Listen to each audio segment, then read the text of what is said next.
Hello students, आज का हमारा टॉपिक है जॉइंट्स ऑफ स्केलेटन, कंकाल तंत्र की संधियाँ। संधियाँ या जॉइंट्स का अर्थ होता है जहाँ दो या दो से ज़्यादा अस्थियाँ आपस में जुड़ती हैं, हड्डियाँ जुड़ती हैं, उस जोड़ को हम जॉइंट्स कहते हैं या संधियाँ कहते हैं। संधि तीन प्रकार की होती है, इमूवेबल या अचल, जिसमें कोई भी गति नहीं होती। सेकंड नंबर स्लाइटली मूवेबल या अल्पचल, अल्प मीन्स थोड़ा चलना, थोड़ी गति, बहुत कम गति इसमें होती है। और तीसरा है मूवेबल या चल संधियाँ। सबसे पहली संधियाँ हैं इमूवेबल या अचल संधियाँ। ये संधियाँ बहुत ही मजबूत होती हैं और ये फाइब्रस टिश्यू के द्वारा, तंतु ऊतकों के द्वारा बनी हुई होती हैं, इसलिए इन्हें तंतु संधि या फाइब्रस जॉइंट भी कहते हैं। इस प्रकार की जो संधियाँ होती हैं ये अचल होती है, कोई गति नहीं होती, और ये स्थिर होती हैं। स्थिर, अचल, मजबूत संधियाँ मानी जाती हैं। इस संधि में अस्थियाँ आपस में एक दूसरे से पास पास सटी हुई होती हैं, जुड़ी हुई होती हैं, और उनके बीच में खाली स्थान बिल्कुल नहीं होता।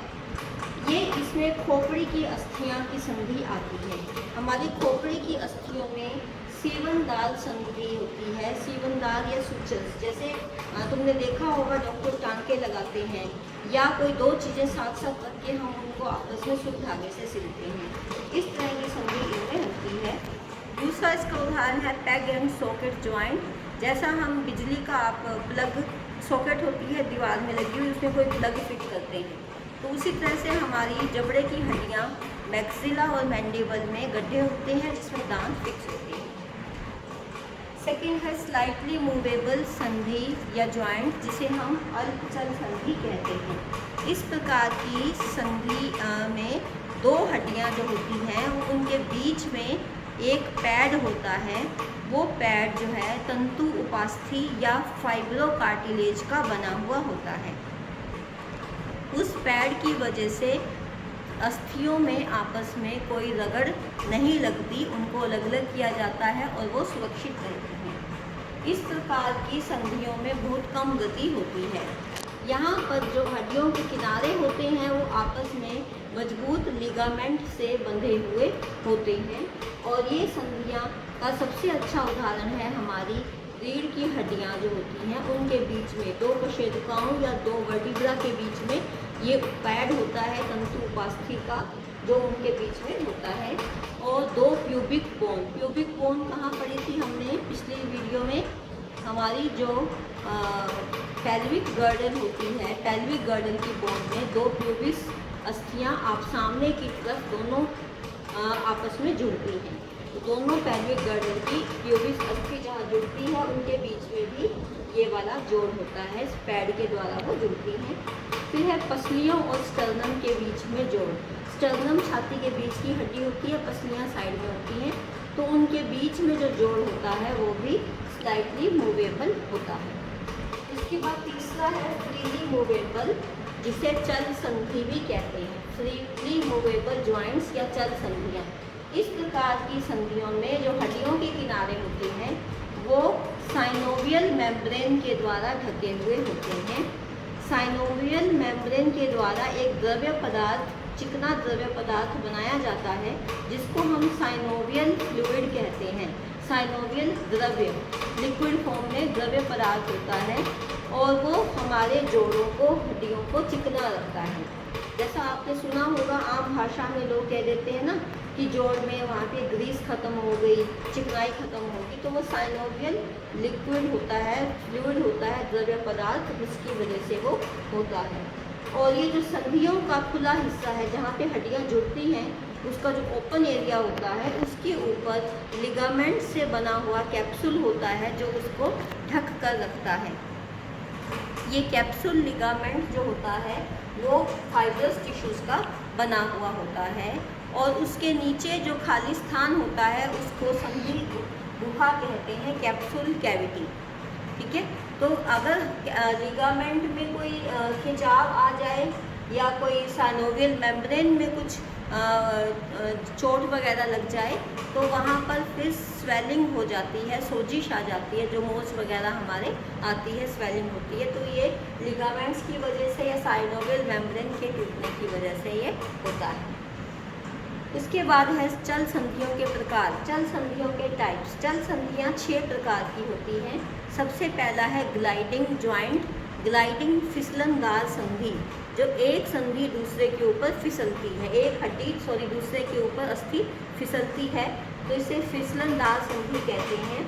ये कार्पल, कार्पल कहाँ होता है? कलाई की हड्डियाँ, कलाई में एक कलाई में 8 हड्डियाँ हैं, दोनों में 16 हड्डियाँ होती हैं, 2 लाइनों में होती हैं।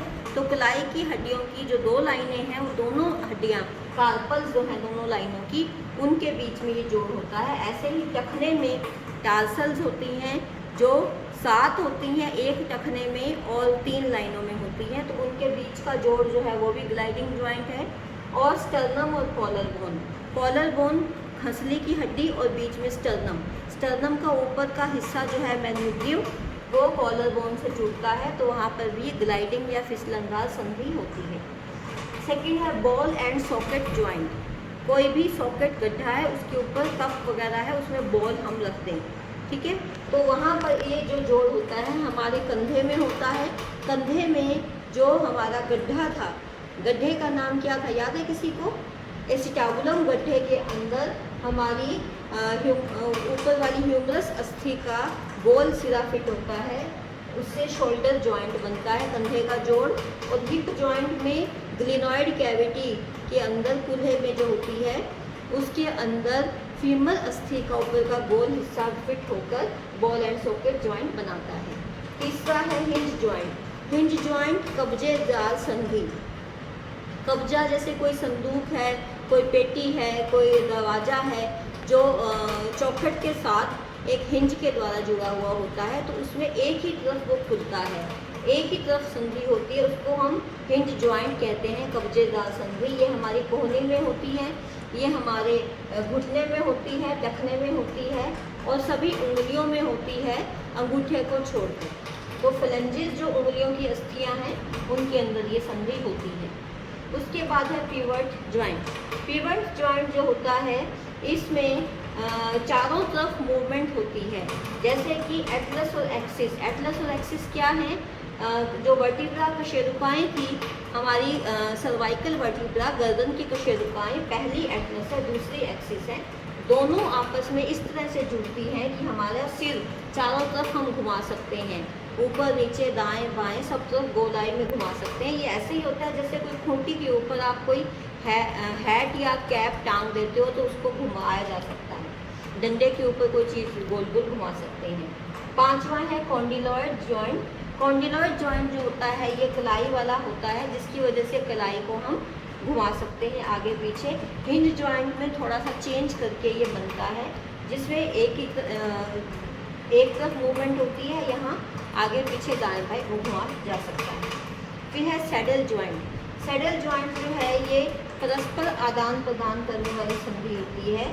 उसका उदाहरण है जैसे कि अंगूठे की फ्लेंजेस जो है, पहली वाली ये, और ये जो अस्थि है मेटाकार्पल, इसके साथ जो जुड़ती है वो सैडल जॉइंट होता है, जिसकी वजह से अंगूठा सभी उंगलियों के आगे पीछे घुमाया जा सकता है, ठीक है। तो इस तरह से ये हमारा जॉइंट्स का टॉपिक कंप्लीट हुआ और सेकंड चैप्टर स्केलेटन सिस्टम या कंकाल तंत्र का लेसन भी हमारा आज ख़त्म हो गया।